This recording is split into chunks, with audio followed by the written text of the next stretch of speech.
How do you wisely and humbly love your own imperfect church? Is it bad or wrong? Compare your church to other churches.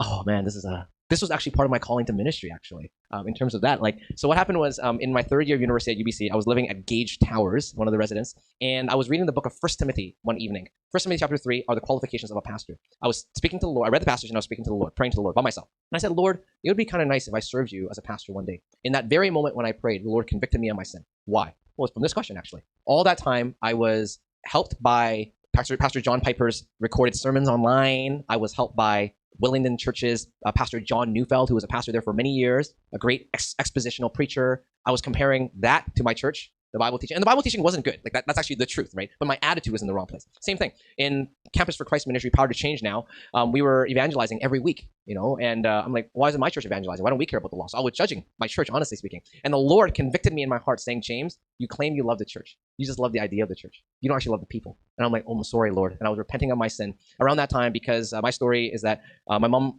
really pretty much relied on me when I was growing up. I became the man of the house really early, really young. Like give you an illustration. By the time I'm 18 and 19, I'm helping my mom do her financial budget. Okay, I babysat my sister, who's 5.5 years younger than me, growing up. So I was a man of the house. She was really relying on me. And so even when it comes to like church attendance decisions, and also I was a Christian before them too. So I was about to lead my family away from that church. Long story short, after that night of repentance, the Lord gave me a new love for my church. I decided to stay. I decided to pour my heart to serve in the church. I actually served on the worship team as well. I was a worship team leader on acoustic guitar, helped with youth. And then eventually the moderator of the board, the council board, approached me and said, James, would you ever consider serving in ministry? And I had never told anyone about my prayer to the Lord. And so someone had asked me during this camp, like, what's my calling in ministry? And Mike asked me, and I was just telling him, I see it as the analogy is the Lord leaving a door for me ajar and inviting me and saying, James, will you consider walking through it, doing a ministry? In fact, all the 4 churches where I pastored at, the churches initiated with me. They asked me. Same with my very first church. So that was kind of my foray into ministry, but my mindset totally changed. So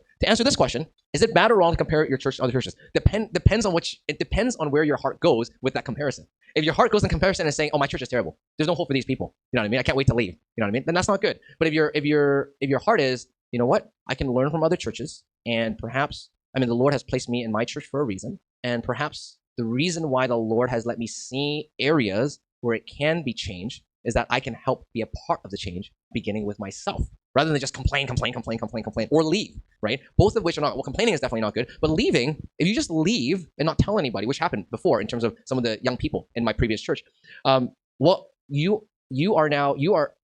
your leaving is robbing your church of your influence to make your church better.